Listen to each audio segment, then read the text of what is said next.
Hello, hello. Welcome to this week's episode of Journal Entries. We have a special guest, Rebecca Dollard. She is a motherhood mentor. The way that she mentors moms is to help them find balance through self-trust, like getting them to actually understand who they are more than just a mom and to actually trust themselves, not seeking validation from the outside. And in this episode, we get into so much that I know that especially if you're a mom, you will be able to relate to. We talk about anger and especially anger that's almost like intercepted from your kids' meltdowns. We just like absorb it when it's not really your own to carry.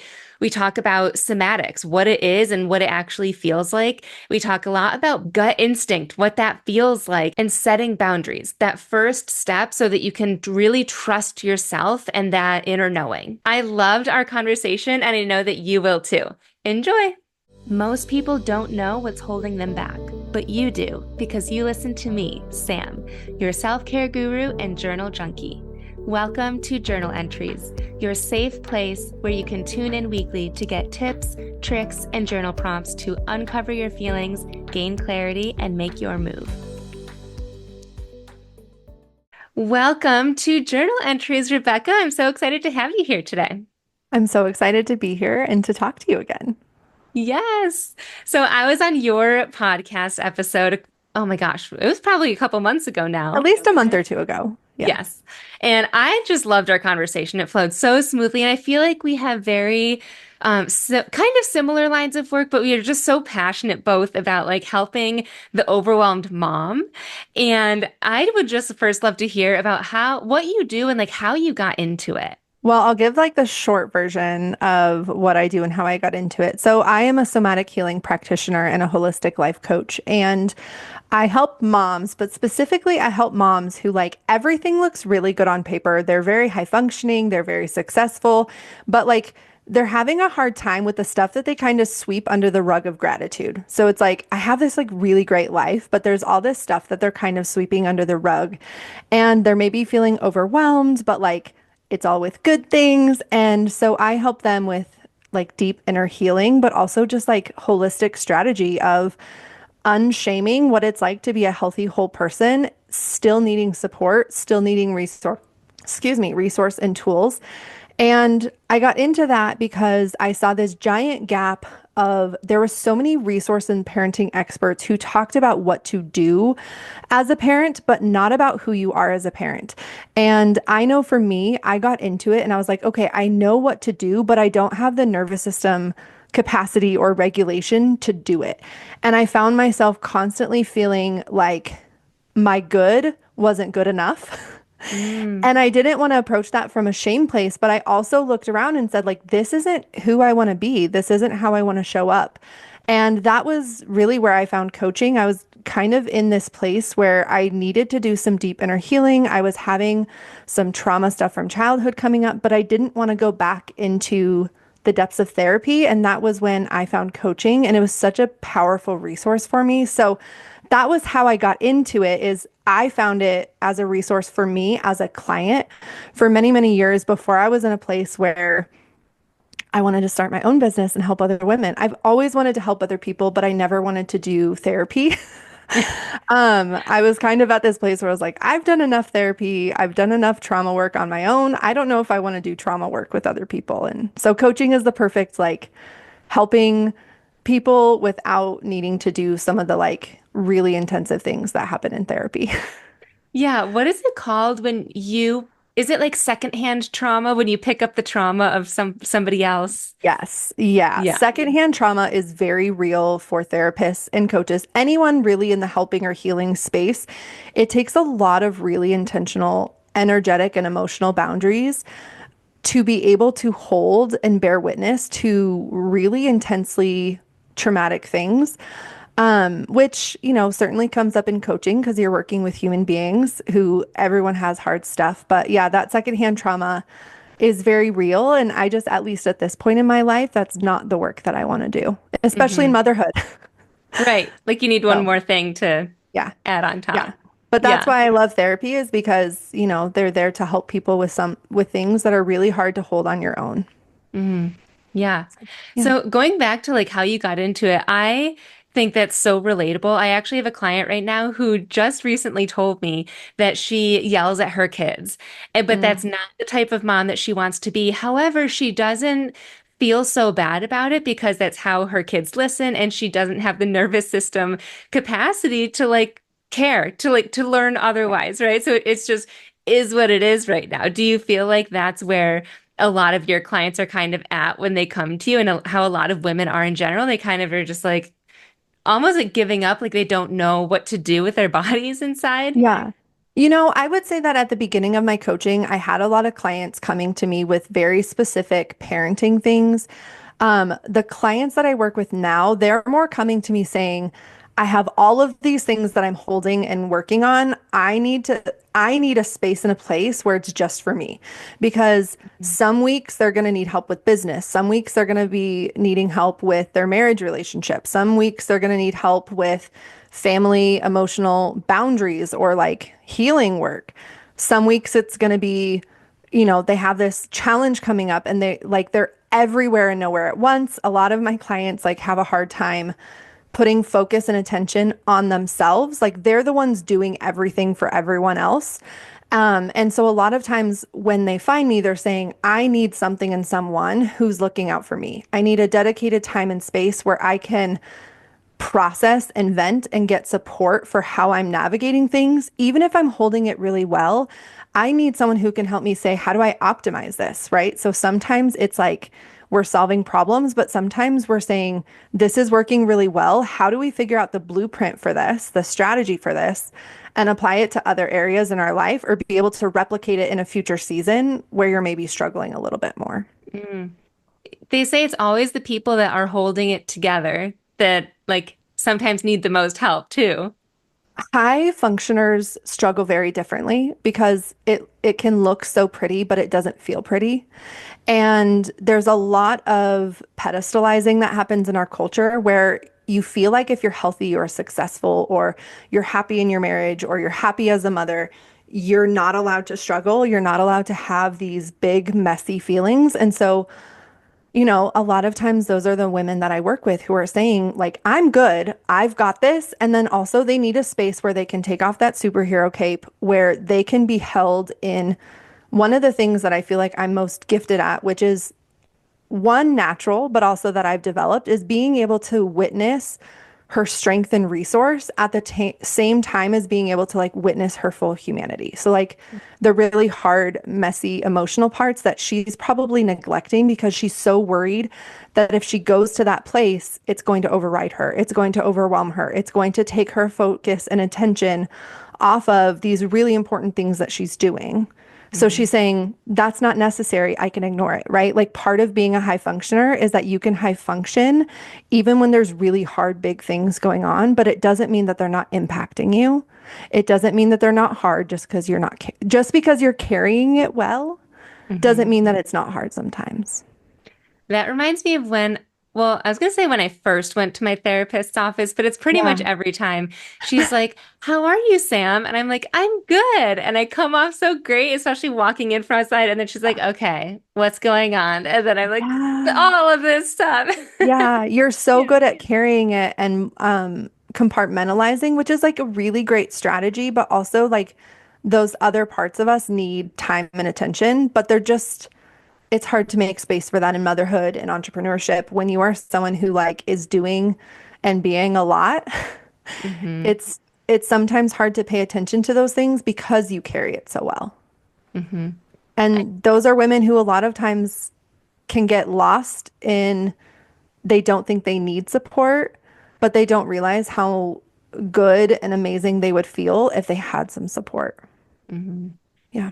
I was talking to somebody the other day, and she said that one of the most stressful parts for her as a mom is that her needs are never met because of all of the needs of like her kids essentially and her husband and just the needs of other people around her. They like trump her own, and she Mm. doesn't know how to like separate those. And so she constantly feels like, Mhm. she's the one on the back burner. I feel like with high functioning women and moms, and I feel like with so many women in general, that's the case? Do you feel like that's true? Mhm. And do you see that often?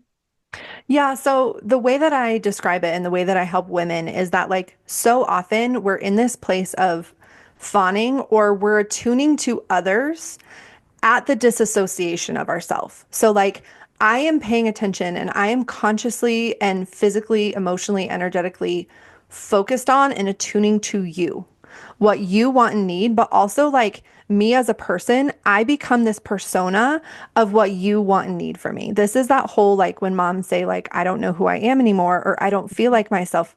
They literally mean I don't feel me. Right. And so a lot of times they're not feeling who they are. They're not feeling their needs. They're not feeling their emotional responses that are coming up until they become behaviors, until they say, I don't recognize myself because all of a sudden I'm behaving in a way that cognitively I have this desire to not act that way, right? Like the perfect example, like we were talking about earlier, I'm yelling at my kids, but I don't want to be yelling at my kids. Who am I? Who is this? Like they look in the mirror and they're like, I feel like a shell of a person. I feel like a zombie. I'm like, I'm in the room, but I'm not in the room, which is disassociation. And the way we come back from disassociation, because women become over associated with their children, which in the beginning is biologically necessary a little bit, right? Like we have to be a little bit of martyrs when our kids are babies, or the babies won't survive. Like if we, unless we have like a really, really, really good network, which most women don't, right? Most mothers don't have this giant network where if I'm not attuning to the baby, there's like three other adults in the room who are. We have such a lonely society where like it's all you. It's all you, babe. Like Mm-hmm. you're the one who's going to make that baby's needs met. But as the babies get older, a lot of women all of a sudden they start waking up and they start looking at their babies and they're like, wait, where did I go? Where am I? Who am I? And a lot of that is because of our culture, unfortunately.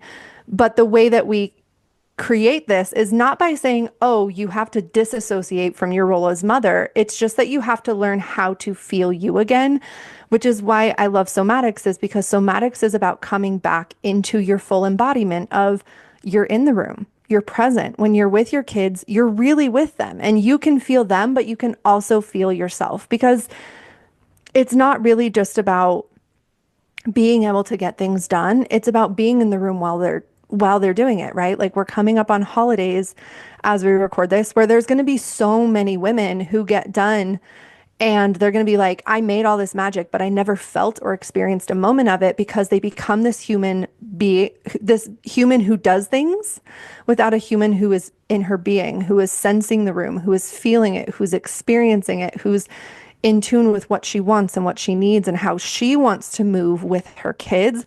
And what's beautiful is when you start healing that, it doesn't just benefit you. It benefits your kids because now your kids have a mom who is fully embodied in her agency, in her choice, and her boundaries and her authority. And so now they have a mom who is sturdy and stable, not perfect, still fully human, but who can own her humanity. Because when you're disassociated, you're not really choosing. Your body is choosing for you, or your to-do list is choosing for you, or the roles that you grew up with thinking that a mother or a woman should be are the thing that's driving you towards success, but you won't ever get to feel it if you're not embodied. Mm. You mentioned a couple words in there that I would love for you to explain to my listeners because I feel Yeah. like I've heard them a lot and I've experienced some of these practices, but I also feel like it's just tossed around out there. So the word somatic, I feel like Yep. that's everywhere these days, right? So what is that? And that I know something that you love is somatic boundaries. And I've honestly never heard of those two put together. So what does that Yeah. mean for you? Yes. Okay. So we'll start with somatics. And if I get off track, bring me back to somatic boundaries because I might Okay. forget. Somatics is being thrown out a lot. And I love that. But somatics is nothing new and it's nothing trendy. In fact, somatics is so old.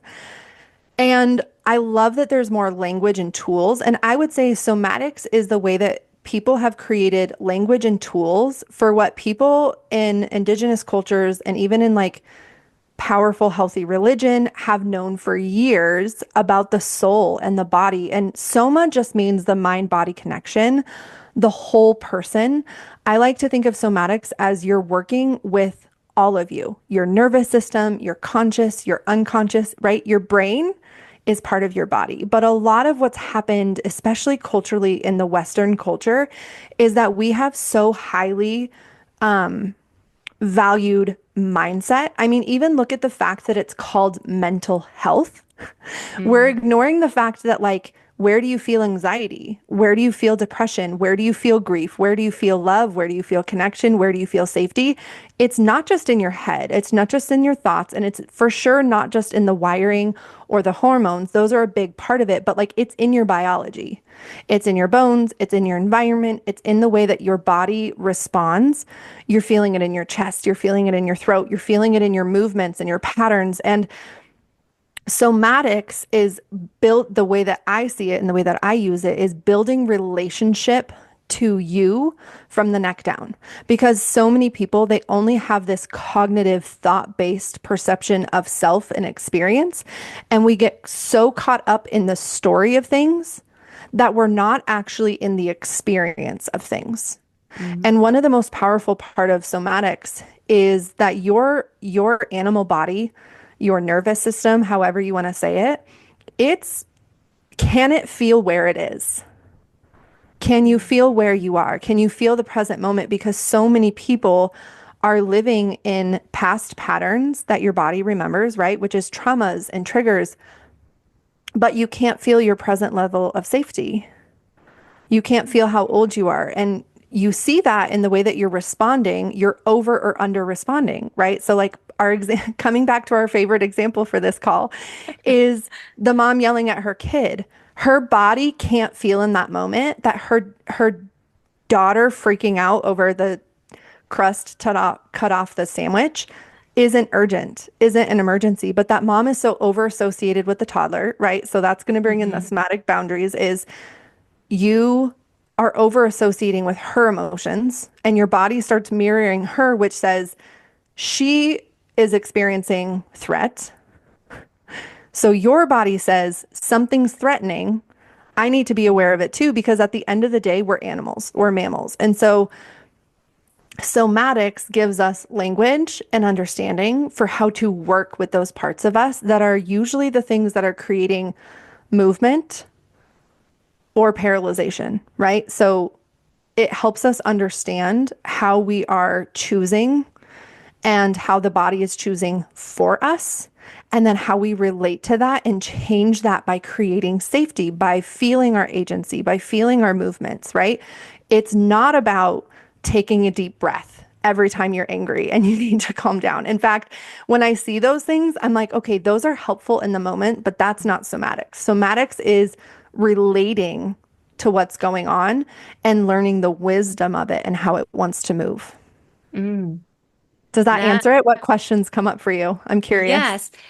A question doesn't come up, like a Yeah. visualization came up for me. So Yeah. like going back to that example of like the daughter kind of like Yeah. feeling that threat and like having this meltdown and the mom being like overstimulated is what I'm feeling. Mm-hmm. So when you think of like the somatic piece, I'm picturing both of their bodies and like how it feels. And then with the Mm-hmm. boundary piece, I'm picturing like them in their own bubbles. And like it's the mom's job Mm. to like separate it. Like she can have her emotions and I can have mine. And like it's my job to own my body and my thoughts and all of that. Is that kind of what the somatic boundary piece is?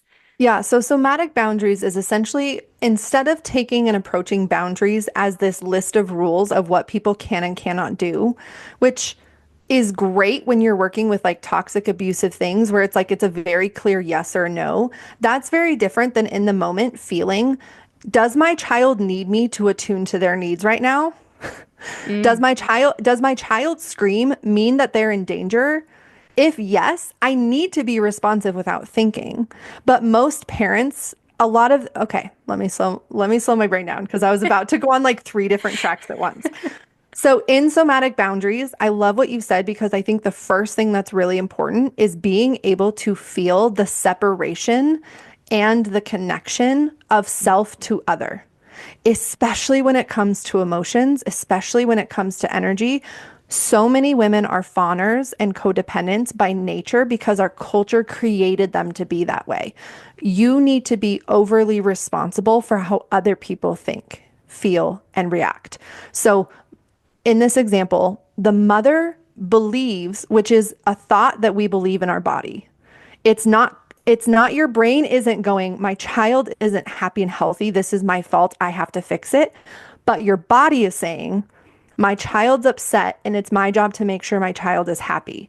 That becomes so problematic when the child is a toddler, when the child is early elementary, when the child is a teen, because it's not realistic, nor is it healthy, right relationship for your child to always be happy and healthy. Your child is having the human experience, and so are you. So there's this belief in your body that your body is going to act off of. So another thing that's happening usually is that this mother, most mothers that I've met, they do not feel safe holding anger, holding fits, holding resentment, holding boundaries, holding their no in their own bodies. So when someone else is expressing it openly, dramatically, all over the place, messily, her brain and her body send off fear signals of, we don't have capacity for this. Mm. Because so much of your emotional regulation and your emotional capacity from other people is your own body knowing that it's safe while it's feeling and experiencing those emotions. So if you don't feel safe with anger and your child is expressing anger at you, you feel like your job is to repress it and regress it in them so that you don't have to feel it for them. Mm. Right? It's, I need you to be safe so that I'm safe. I need you to be okay so that I'm okay. Versus that somatic boundary is, I'm okay. I'm okay. I actually understand in this moment, I can feel in my body how old I am. I can feel my agency. I can feel my resource. And I know that it's actually not my job in this moment to make you calm down, right? You can Mhm. feel into, is my child's behavior problematic? And I actually need to address this and help them regulate. Do I need to leave them alone? Do I need to comfort them? But that won't come if you're in fawning. that Mm. that knowing in your gut of how to respond to your kid, that intuition, that won't come if you can't feel yourself and if you haven't done the work to learn how to feel what emotions mean. And if the emotion is really just sensation that needs to move through your body, sometimes we just need to let it out and feel it, and it doesn't have to mean anything. Sometimes it means something, and something needs to change in the relationship. Mhm. That was a lot. Yes. How is that explaining somatic boundaries for you? What does it bring up? I loved it. Yeah. I'm thinking my sister was visiting a couple months ago and talking about intuition. I was like, you know that feeling of like your that gut feeling of like yes or no, or have Mhm. you ever heard your intuition speak to you? And she looked at me like I had five heads. She was like, no, I've never felt that. And I was like, Yeah. wait, what? Like you've Yeah. never felt that? And it was just eye-opening. And I know that she's not the only one that's never felt it. It was just the first person who's ever told me Yeah. that. And it was so eye-opening that there is that disconnect, that women have that disconnect. And I know that again, so many women feel that. What do you think makes it so difficult to tap into that, but also mostly to like set those boundaries and to know Yeah. when to do that? Yeah. Well, the big thing with gut instinct is, what's the word we always use with instinct? Your gut. Yeah. Where's your gut? It's below your neck. It's Mm. not in your head. It's not logical. It's not, I can show you the exact reason why. It's, I know that I know that I know. And when I tell you that people's intuition is so powerful, their spiritual, emotional intuition, that is both like, whether you're spiritual and woo woo on whatever realm, or even if you're a very logical person, you have an animal logic that thinks and knows things without you ever knowing. It's the same way. Have you ever seen those studies where babies, they like will show someone getting in trouble for something and that baby won't do it? That No, I baby haven't is seen not that. logic. I'll have to try to find it and maybe we can link it in the show notes. But a great example, this is a silly example, but we were sitting in the hot tub last night and our beagle came and like came to say hi to us. But then as soon as you go to like pet her, she runs away. And that's because when she was a tiny little puppy, my daughter thought it would be really funny to like bring her in, and she thought it was terrifying to be in the hot tub. We're not abusive to our dog. We love our dog. She is so well loved. They literally were like, "Oh, this will be fun." The dog did not think it was fun, obviously, but that dog is terrified of the hot tub.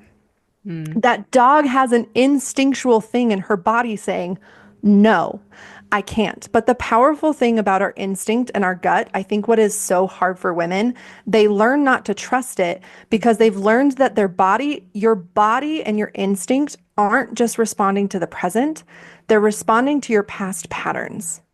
And what happens with that is you start to learn patterns that aren't necessarily happening in the present. So, an example of this is that, like, anytime my husband said something that was like slightly negative, my body heard that as like terrible, awful. And it didn't matter how nice he said it or how kind he said it, my body interpreted it as a threat, as something bad. It wasn't responding to reality. And so there was a while where I stopped trusting that physical instinct that said yes or no, because to be honest, my instinct was a lot of times wrong. It hadn't been updated. It hadn't felt how old I was, how much agency I had. It didn't feel that I was in a relationship with a healthy, well-adjusted person who deeply loves me, even if he's mad at work or if he's mad at me, but like I would interpret that as mad at me. So I think the biggest reason is that women are disconnected from their body. They haven't learned how to feel their body. They've learned how to think about themselves as a projection, as a persona, not as a full living being. And the second being that, especially if you've experienced trauma or you have anxiety, you tend to start, you notice that the signals that you're getting from your emotions or your gut or your stomach or your chest, they don't always match what your cognitive mind can see. And so you think, I need to separate them. I need to suppress this and repress this. Like, no one else is telling me this is wrong, but I'm scared of it. And so when you can heal that relationship and start to have these two parts of you work together, you can learn to have that gut instinct and also to be able to say, okay, is this no coming up in my body? Is this because the thing I'm about to do is really scary? Right? I think of when I started my podcast. I didn't have these ooey gooey wonderful feelings. I actually had a lot of fear. I actually had a lot of resistance. But my sister and I went to this place called Slick City, which is they have these really tall slides, like very, very tall slides. And I hate heights. But my sister and I went and she was like, we're going to be brave and we're going to do these. And I was like, the first slide, I was up there and I felt like I was going to die. Everything in my body was saying like, this is not a good idea. Do not do this. I like was up there for so long. This little girl went in front of me. And then I had this knowing in me of like, I'm going to be okay. And I just need to push myself and go. Like, we're going to be okay. Just go for it. What's the worst thing that could happen? So I go down the slide. It was so fun once I was off. The first part was not fun. It was just like terrifying. I had to just like close my eyes and scream. But I share that example just because my body in that moment was saying, no, this is scary.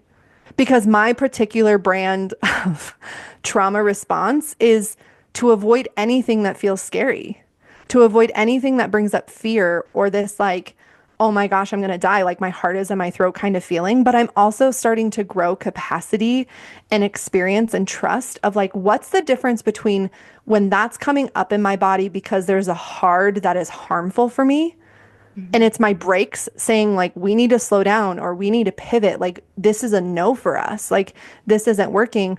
Or when am I feeling that no in my body?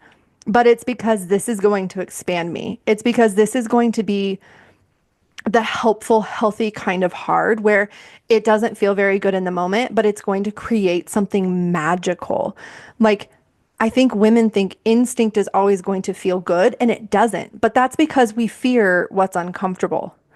We think that if we feel uncomfortable, if we feel bad, there's something wrong with us. We have this culture that like idolizes toxic positivity, which is you should always feel good if you're healthy, versus you should feel the full range of the human experience at all times in your life because that's what it is.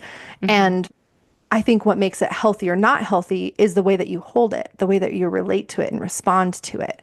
So, intuition is very much a part of somatic boundaries, and women don't trust themselves with their discernment of setting these boundaries. They don't trust their own inner permission. I think that's a big piece of it.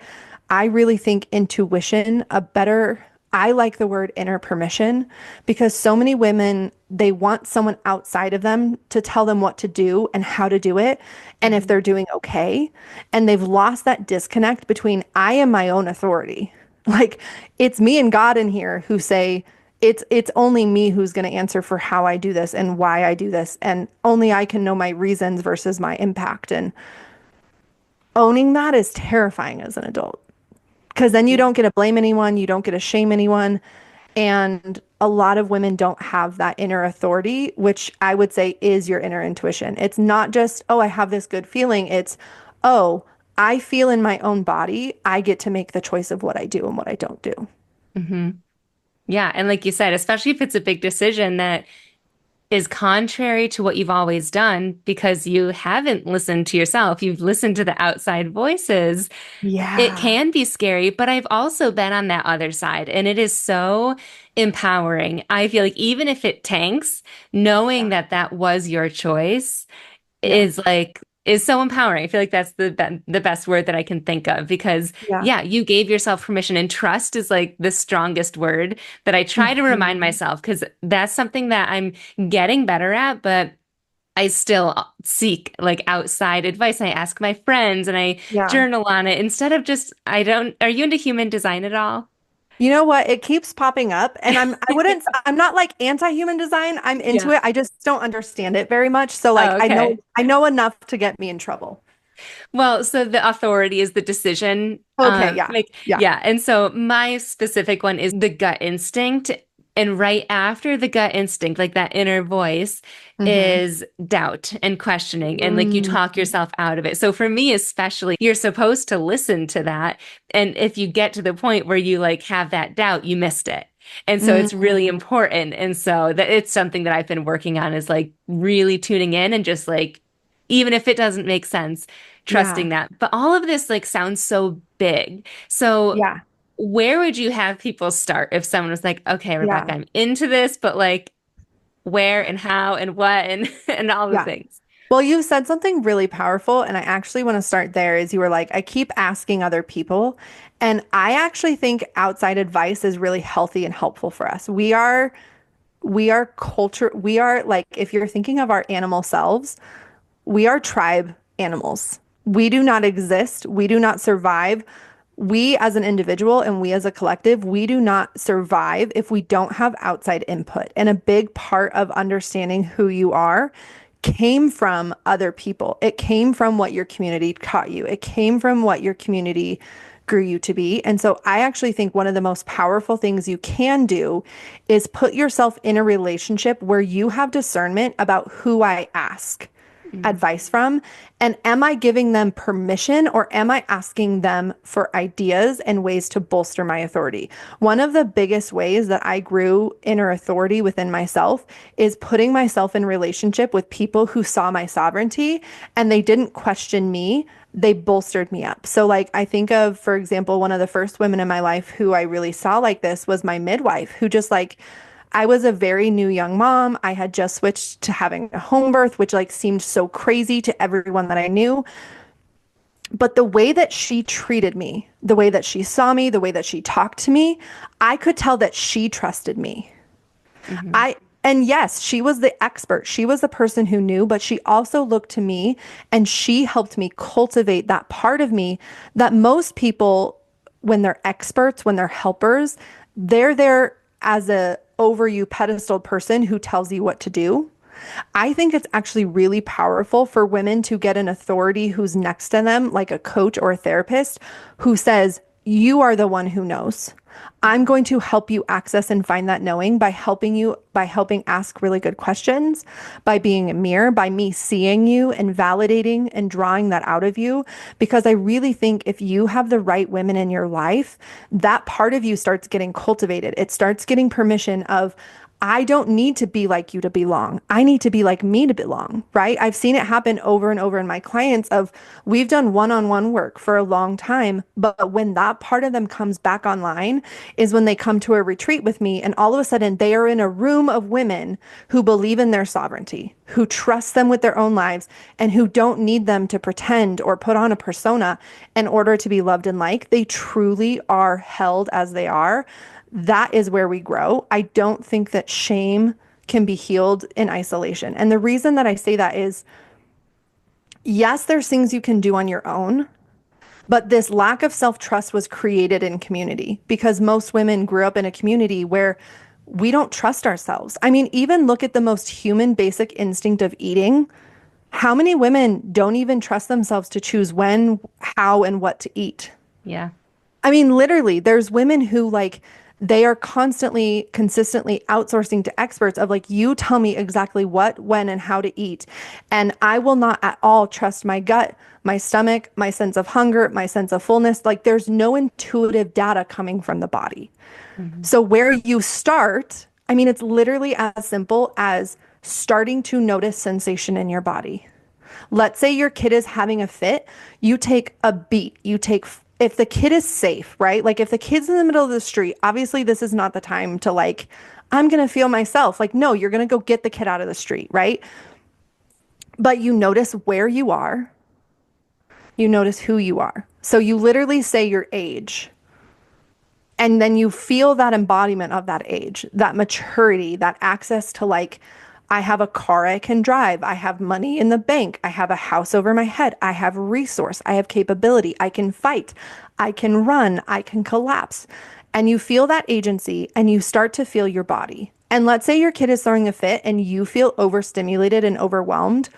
What does that feel like? Where do you feel that? Do you feel it in your chest? Does it feel like your skin is crawling? Do you want to just like push everything away? Like feel into what you are feeling and experiencing. And then especially when it comes to somatic boundaries, I would start with you feel yourself, you notice the other person, and then you ask yourself, how do I want to behave in this? Like what is mine and what is theirs? What do I have the capacity for in the moment? So maybe that's one of those days where like you're luteal and you're tired and you're exhausted and you know that if you open your mouth, you're going to yell.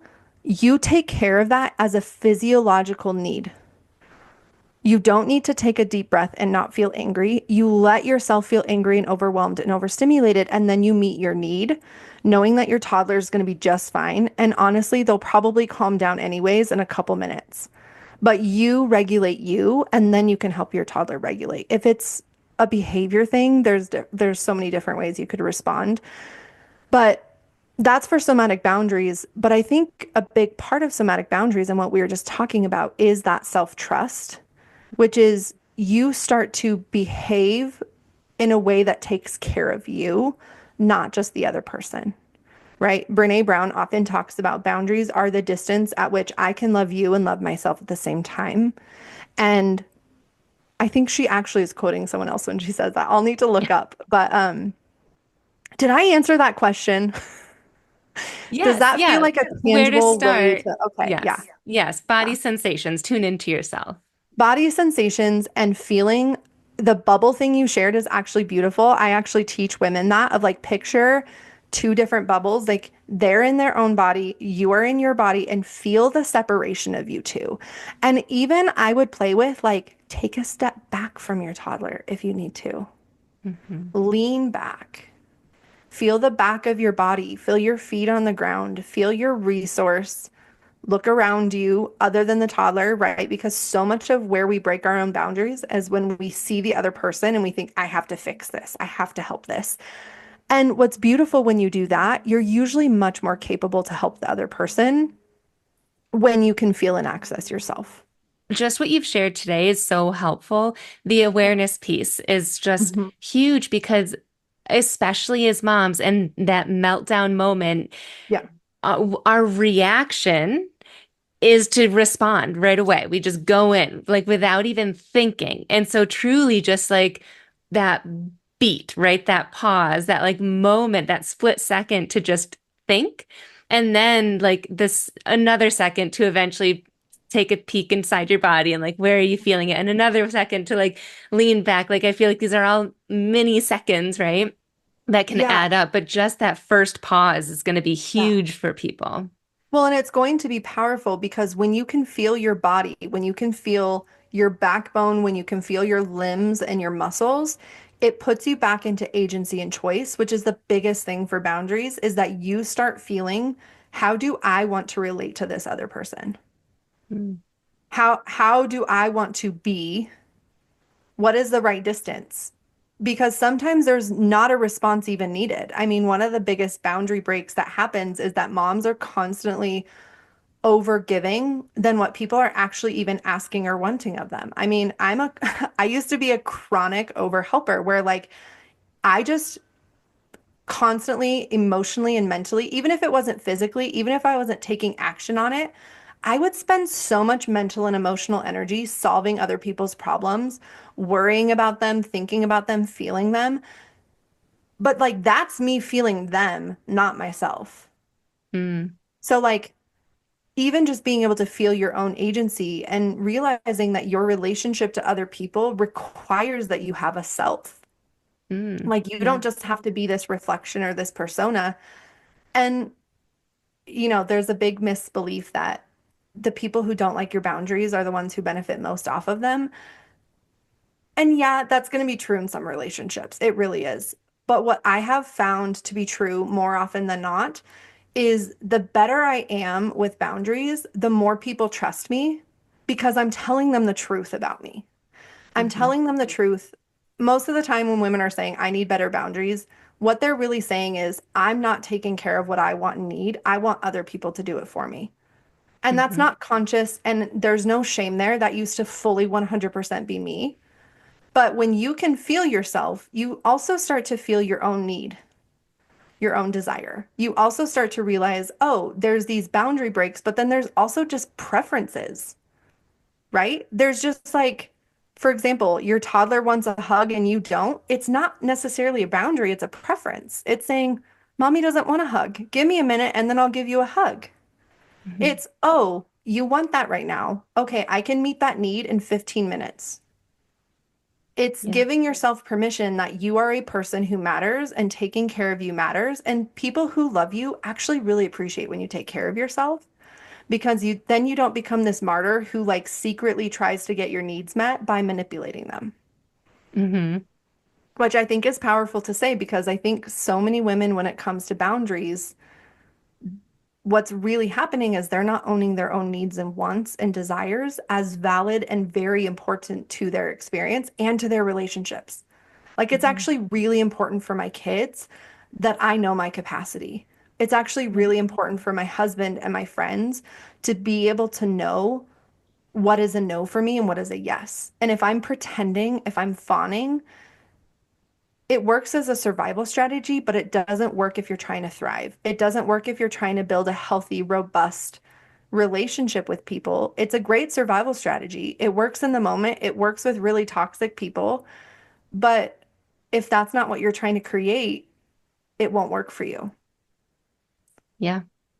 And Yeah. going back to what you said in the beginning, of how like everybody benefits. I just picture like the more regulated and the more that you can trust yourself and all of the things that we've been talking about, the more boundaries you have, even if your kid is upset because you're not going to hug them instantly, which I know that my kid would have a meltdown at that. Oh But yeah. like you are teaching your kids how to have that same boundary, to not Oh yeah. have that hug, right? Like the ripple effect of all of this is like so beautiful. And that's what I always think with my kid is like Yeah. what I'm instilling in him now might show up now, but it might show up in 5 years when You're it teaching him matters even more. consent. You're literally teaching your toddler consent of just because you want to hug me doesn't mean that I have to hug you. And that doesn't mean I don't love you either, right? Because secure attachment isn't that I always meet your needs every single time. That might be what it is biologically when they're babies. But Mm, the older they get, the older they get, we have to teach our kids, and really we have to teach us, because us, most yeah. adults don't know and feel this, that you not meeting my needs doesn't necessarily mean that you don't love me. It might mean that you have a different capacity. It might mean that you have a different preference. I mean, I think of even my husband and I, we have very different conflict styles. But just because he responds differently doesn't mean he doesn't love me or that I'm not safe.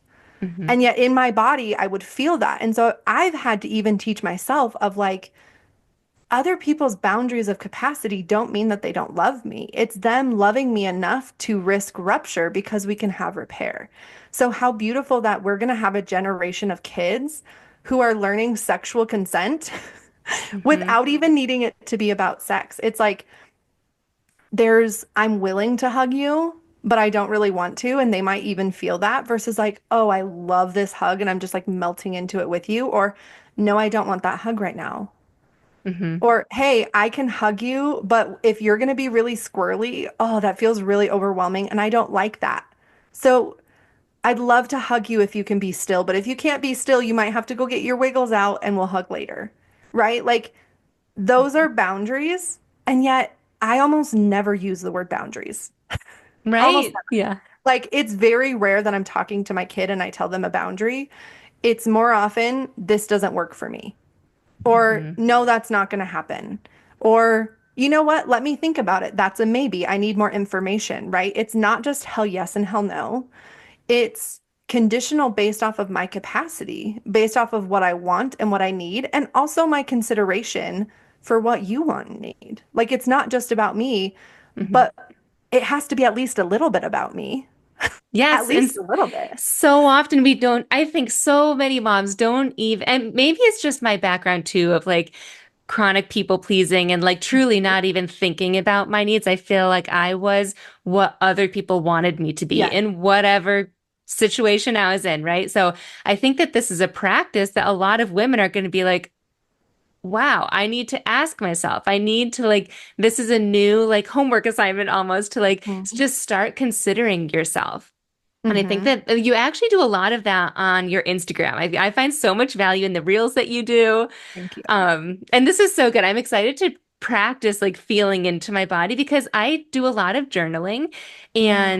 and tapping into certain things. And I've never been good at tapping into like body sensations. So I'm going to Mm. like definitely embrace that. We should totally do a somatic journaling session because Yeah. I would love to teach you that. It's so much fun of maybe we should do this together because it's like one of my favorite things of tapping into your mind and your body when you're journaling, which is Hmm. we want our minds, we want the cognitive, but we also need that other part of us in our body. But Yeah. it's just a practice. It's going to feel really Hmm. weird at first, but actually I find for most people it's it's very simple. It's very ununderwhelming. And our Yep. mind is usually over functioning. It's been over functioning for a long time.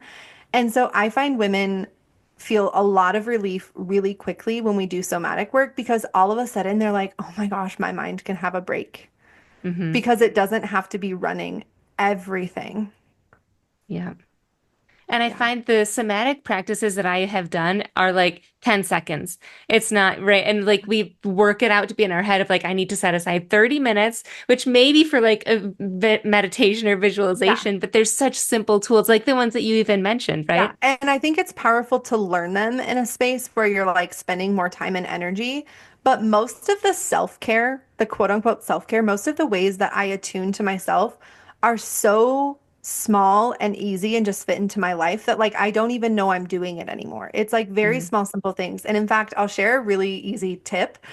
Um, every time you have to pee, to check into your body and use that as a reminder to remember yourself or every time you're thirsty. So find a physical cue. I like to use thirst or going to the bathroom because I mean, how many women are ignoring when they have to pee and you're holding it, you're holding it, you're holding it, but then you get home and you go to the bathroom. Like it's not very dramatic. Well, that's the same thing with somatics. Like if you're driving in your car and you notice you have to pee, I'm never going to be like, just go pee. You need to honor your somatic body, right? I'm going to be like, no, get to a safe place where you're at the house and you could go to the toilet. But moms are like, I don't have room to process this grief or this anger. Like when I'm Yes. moment with my kid and I'm like, okay, that's great. Then don't. You don't need to pee your pants. Like get the other person or get yourself to a place and then like it takes maybe a couple minutes. Hmm. Or maybe it takes a couple minutes and then you have to parent again. And it's like, instead of repressing that and sweeping it under the rug and pretending that it doesn't exist, I like to think of like, I'm going to tuck this in. I don't have a lot of space or capacity, so I'm going to let it take a nap. It's going to be there. It's not going anywhere until I metabolize it, until I integrate it, until I let it complete the stress cycle. It's going to be in my body. Hmm.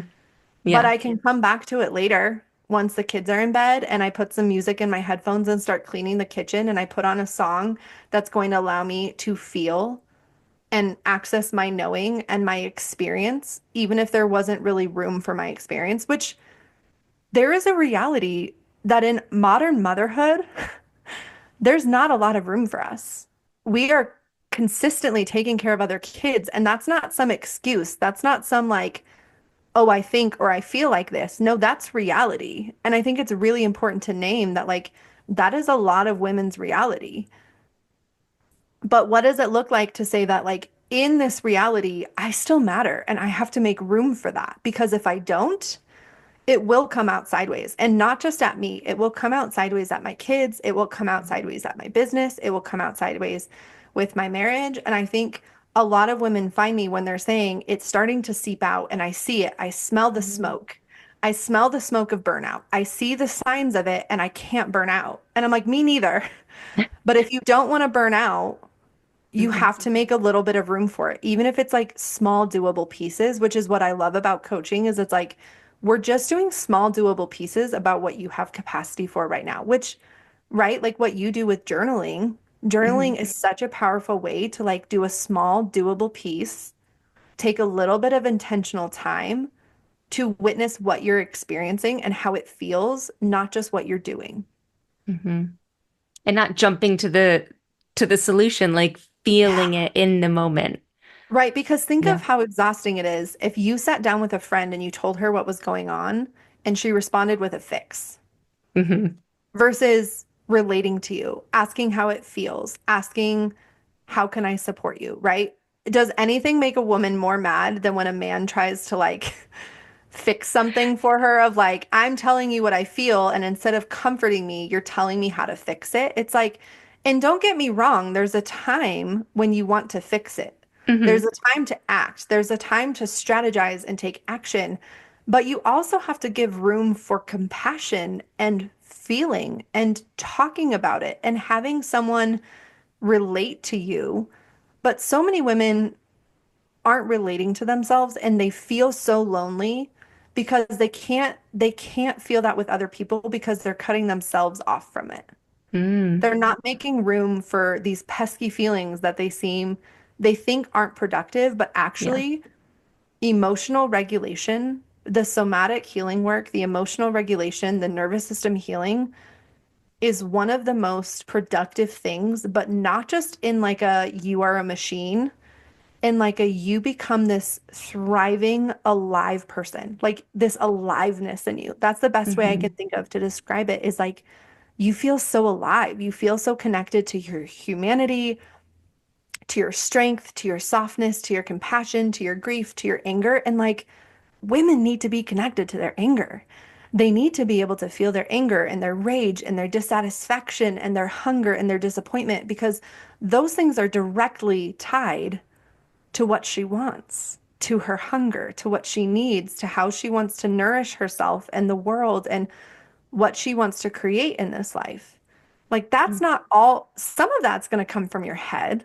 Some of that's going to come from your thoughts and your stories, but a lot of that is going to come from something much deeper about you, something much more instinctual and spiritual and even like animalistic in you. Hmm. Like, how many women are wanting that? They're seeking that, but they're seeking it outside of themselves. Hmm. Yeah, I felt that vision of and like the feeling of aliveness earlier when you were Mhm. talking. I was like, this version of a woman is like glowing and in her She's power. alive. Yes. Yeah. Yeah. Your aliveness. I mean, think of like if you're cut off from your body, you're cut off from 80% of your aliveness. Yeah. I was gonna say, I was what you knew that stat of like the 80, your Yeah. gut speaks to your brain 80% and your mind to your gut Yeah. just 20%. Well, and So your heart, where is your yeah. heart? Where is, Hmm. oh, you really want to connect with your kids? You can't just do that through your brain. You're doing it through your eyes and your hands and the weight that you feel from their chest, or you feel that with like giddy laughter that comes from your belly. You feel like the strength of yourself as a mother from your backbone. Like so many women are only feeling what they look like. Hmm. This persona of body image, but even just this image of self versus the experience of self, the sensory experience, which is a foundational piece of somatics, is learning that emotions are just sensation. They're just Hmm. energy. They're really not that scary. It's sometimes it's energy that has to move through you or it moves you into action. But that's usually a really good thing. Now, they can't be the driver. Right. Because again, your body can lie in that your body doesn't always feel how old you are. It doesn't always feel reality. It feels story. It remembers. It's also perceiving future expected threat, right? Which is anxiety in a whole is like your body is bracing or responding for future expected threat that isn't actually here. It may or may not come. Hmm. But once you understand it as just energy and sensation, it's so much easier to deal with than all of the dramatic stories that our brains make up because actually our brains have way more drama than our bodies. Our brains are much more confused, they're much more overwhelmed, they're much more overstimulated. Our bodies actually simplify things a lot. A Hmm. lot, a lot, a lot. Like I have watched women have years of therapy for things and they do like one or two somatic calls and they're like, I know. I know what I have to do. I know what I don't have to do. I know what I feel. Like this is not that complex, but I've been trying to solve the story in my head versus how do I want to act or not act, which is Hmm. held in our bodies, not in our brains, right? Like procrastination, paralysis, fight, flight, fight, fawn. Those Yeah. aren't just happening in your brain, they're happening in your body. But most of Western culture, we don't know how to use our bodies other than for the roles we perform versus being, a full human being, an animal, a mammal, Yeah. a whole ass person, Yes. especially as mothers. Hmm. Oh, so good. I feel like I could keep talking and asking so many questions, but I've loved all of this. Where can my listeners go find you for even more of this goodness and magic? So definitely Instagram if they want like the short, easy clips and stuff. But I also have a podcast, which maybe we can link it, the podcast you and I did Yeah, together. for sure. But those are usually the two best places to find me, or they can always email me too. So Okay. Awesome. yeah, Yeah, I'll put all that in the show notes. Rebecca, thank you so much for coming on today. Let's definitely look into a somatic journaling session. That would be it'd super be fun. it'd be so fun to do Yeah. in your community or my community or do like Yes. a workshop or something. I Yeah, love it. for sure. Love We'll to do meet that. again then. Okay, awesome. Thank you so Thanks much. again. Thanks so much for tuning in to this week's journal entry. I love connecting with my listeners, so make sure you screenshot this episode and tag me on Instagram at samantha.s.says so I know you're listening. And don't forget to grab your free training and journal prompts at www.samanthapenkoff.com/podcast.